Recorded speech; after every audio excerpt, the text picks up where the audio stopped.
A advogada Alexandra Candemil, formada em Direito pela Universidade Federal de Santa Catarina, especializou-se nas áreas de Direito e Processo do Trabalho. Sócia fundadora da Candemil Advogados Associados, ela ainda atua desde 2002 como professora do curso de Direito da Faculdade Sesusc. Autora do livro A Arbitragem nos Conflitos Individuais de Trabalho no Brasil e demais países membros do Mercosul e do recente Manual Preventivo da Justa Causa aplicada pelo empregador, doutora Alexandra é uma das autoridades quando o assunto é o direito sobre a perspectiva preventiva empresarial. E é sobre ele e as mudanças trazidas com a nova reforma trabalhista que ela vai conversar com a gente ao longo de todo o curso.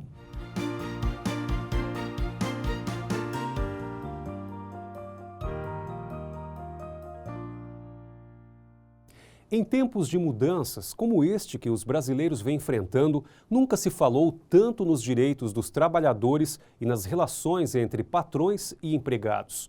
Toda essa discussão ganhou ainda mais destaque quando o governo divulgou o texto base da reforma trabalhista, aprovado pelo plenário no dia 11 de julho de 2017 e sancionado 2 dias depois. E isso acabou gerando uma série de discussões que, obviamente, atravessaram os domínios do Congresso e chegaram até os postos de trabalho dos brasileiros, preocupados em manter os direitos já conquistados. Consequentemente, alguns veículos, de forma até irrefletida, acabam confundindo mais do que esclarecendo os fatos e as propostas apresentadas neste novo documento. Pensando na importância de analisar detalhadamente questões e pontos relativos a esse tema, a ESMAFESC, Escola Superior da Magistratura Federal do Estado de Santa Catarina, desenvolveu o curso Reforma Trabalhista na Perspectiva Preventiva Empresarial. Eu sou Pedro Paulo Moreira e ao longo dos nossos encontros vou estar com você, consultando e questionando a respeito dos principais conteúdos abordados no curso. E quem vai nos ajudar a esclarecer todas as dúvidas é a doutora Alexandra Candemil. Doutora, bem-vinda, muito obrigado pela presença. Muito obrigada, Pedro. Estou aqui para esclarecer com os alunos todos os aspectos relacionados à reforma trabalhista. Doutora, esse assunto tem gerado muita discussão e muita informação desencontrada no meio do caminho, né? Com certeza. O que está acontecendo é uma polêmica com relação à perda dos direitos trabalhistas. Então, a primeira informação que é de extrema importância ser esclarecida aos alunos é justamente que todos os direitos que estão estabelecidos na nossa Constituição Federal, artigo 7º, tais como FGTS, 13º salário, as férias, o pagamento de horas extras, o seguro-desemprego, entre tantos outros direitos, eles permanecem sem nenhuma alteração legal. Antes de abordarmos as questões salariais, contratuais e de outras alterações de modalidade e condutas e que vão ser fundamentais para que você possa entender esse novo mapa do cenário empresarial, precisamos esclarecer quais as novas regras sobre a jornada de trabalho, tema da nossa primeira unidade temática. Doutora Alexandra, o que mudou a respeito da permanência do empregado no local de trabalho e o que passou ou deixou de configurar como regime de trabalho extraordinário, ou seja, a famosa hora extra?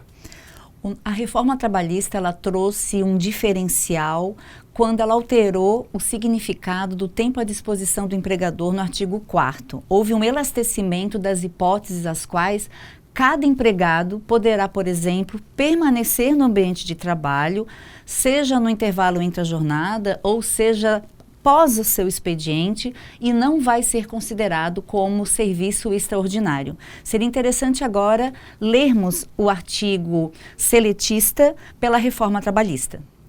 Por não se considerar tempo à disposição do empregador, não será computado como período extraordinário o que exceder a jornada normal, ainda que ultrapasse o limite de 5 minutos previsto no parágrafo 1º do artigo 58 desta consolidação, quando o empregado, por escolha própria, buscar proteção pessoal em caso de insegurança nas vias públicas ou más condições climáticas, bem como adentrar ou permanecer nas dependências da empresa para exercer atividades particulares, entre outras, práticas religiosas, descanso, lazer, estudo, alimentação, atividades de relacionamento social, higiene pessoal, troca de roupa ou uniforme, quando não houver obrigatoriedade de realizar a troca na empresa.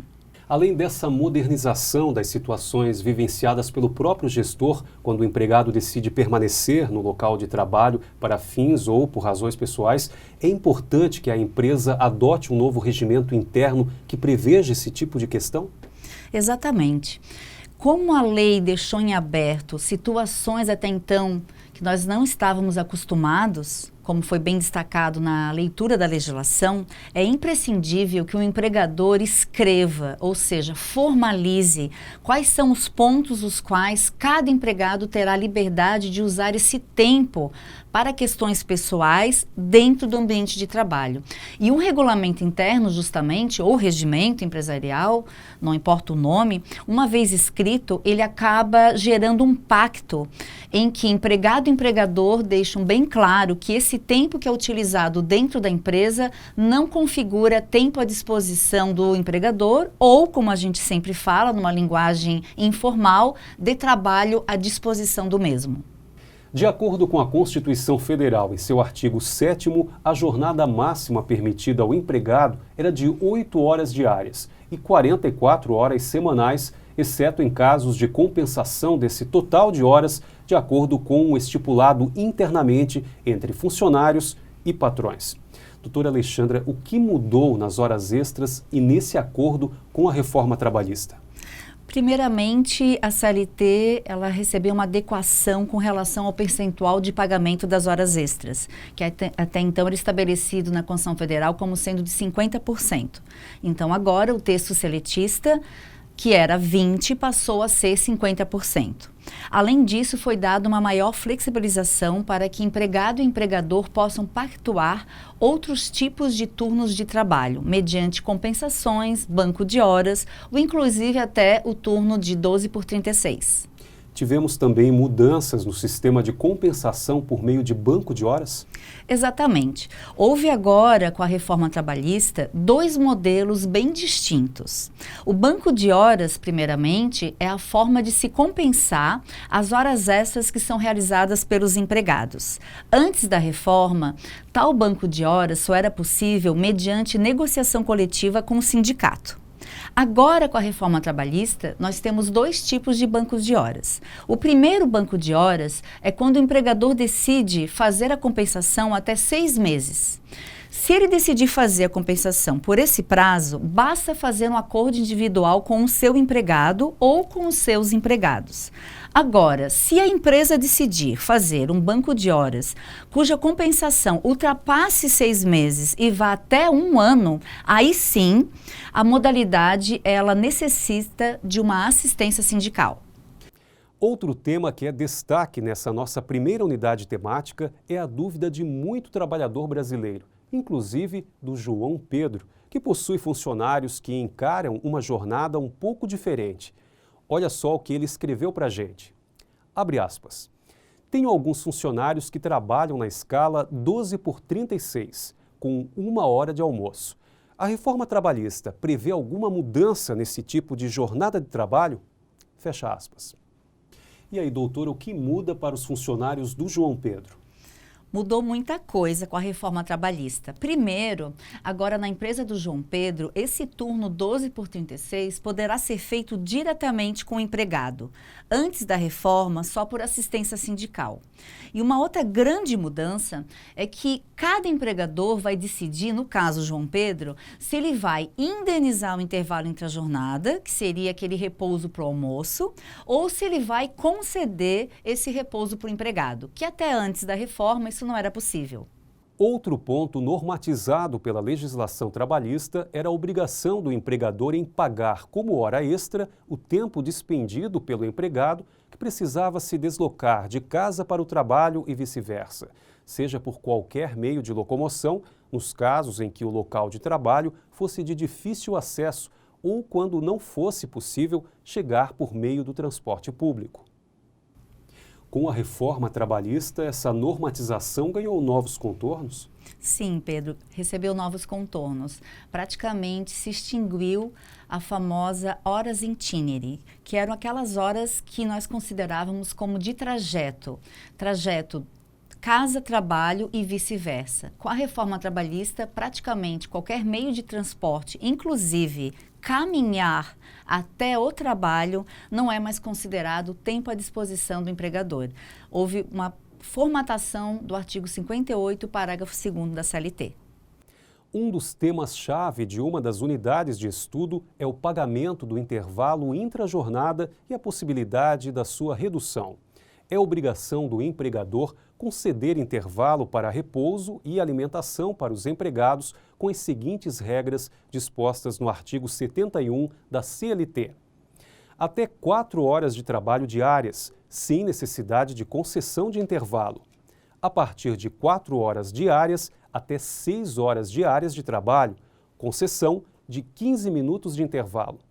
O Tribunal Superior do Trabalho determinou que a não concessão ou a concessão parcial do intervalo intrajornada mínimo para repouso e alimentação implica no pagamento total, com natureza salarial, do período correspondente e não apenas daquele suprimido. O que mudou com a reforma trabalhista? A reforma trabalhista trouxe a possibilidade de o empregador pagar pela supressão parcial do intervalo intrajornada, que até então o TST tinha decidido, em todas as demandas judiciais, que o pagamento teria que ser integral. Outra modificação de bastante significado seria que esse percentual de 50% ou esse pagamento terá apenas natureza indenizatória, sem nenhuma incidência sobre qualquer direito trabalhista. E no caso da empregada que está grávida ou em período de amamentação, como a CLT protege esses casos? Bom, o artigo 384 da CLT ele foi praticamente revogado. Agora as mulheres, inclusive as grávidas e as que estão em período de amamentação, no caso de realização de horas extraordinárias, não vai ser mais necessário aquela pausa que até então era prevista na CLT de até 15 minutos. Que mudanças trouxe a nova reforma? A reforma ela trouxe uma mudança significativa para as mulheres que amamentam. Até então, a CLT dispunha que até 6 meses da amamentação, ela teria direito a 2 repousos de 30 minutos, mas não dizia quando e como seria feito esses repousos. Agora, a reforma trabalhista deixou literalmente previsto que caberá ao empregador e à própria empregada que está amamentando negociar o melhor período para sua ausência do labor. Por fim, nosso último tópico diz respeito ao trabalho em tempo parcial, criado por meio da medida provisória número 1709 de 1998 e definido como a atividade cuja duração do trabalho não exceda 25 horas semanais. Essa modalidade contratual passou a fazer parte da consolidação das leis de trabalho, que determina o seguinte: considera-se trabalho em regime de tempo parcial aquele cuja duração não exceda 25 horas semanais. O salário a ser pago aos empregados sob o regime de tempo parcial será proporcional à sua jornada, em relação aos empregados que cumprem, nas mesmas funções, tempo integral. Para os atuais empregados, a adoção do regime de tempo parcial será feita mediante opção manifestada perante a empresa, na forma prevista em instrumento decorrente de negociação coletiva. Doutora, a reforma trabalhista também trouxe mudanças a respeito do regime de tempo parcial? Exatamente. O regime de tempo parcial, que já era conhecido na legislação trabalhista, ele passou a ter vários regimes com relação ao número de horas. A reforma trabalhista trouxe que o contrato por tempo parcial até 30 horas pode ser estabelecido entre empregado e empregador, todavia não será possível a realização de hora extra. Já se o empregador decidir fazer horas a menos, no limite de 26 horas, poderá ser feito apenas 6 horas extras suplementares. E outro ponto de grande destaque é que as férias, que até então havia uma escala conforme o número de horas que eram contratadas, passou a ser de 30 dias, conforme o sistema legal de todos os outros trabalhadores. E com isso chegamos ao final da nossa primeira unidade temática. Eu agradeço à doutora Alexandra, presente aqui conosco. Obrigada. E aproveito para lembrar você que este foi só o começo da nossa jornada. Na próxima aula, vamos prosseguir falando sobre as novas regras do teletrabalho. Até lá!